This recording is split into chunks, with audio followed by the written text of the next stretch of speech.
पापा दे द कन्या दानावा ध्यान धई के। पापा दे द कन्या दानावा ध्यान धई के।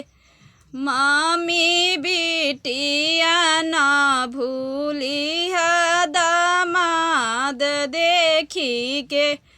मामी बिटिया ना भूली दामाद देखी के। चाचा दे द कन्या दानावा ध्यान धई के। चाचा दे द कन्या दानावा ध्यान धई के। चाची बिटिया ना भूली दामाद देखी के।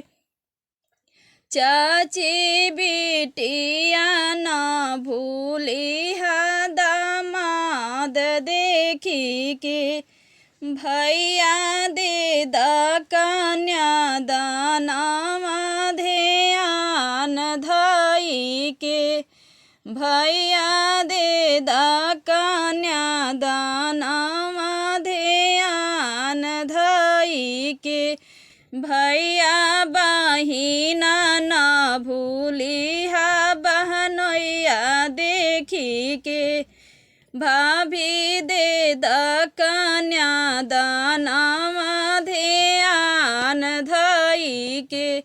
भाभी नाना दाना भूली ननदोइया देखी के।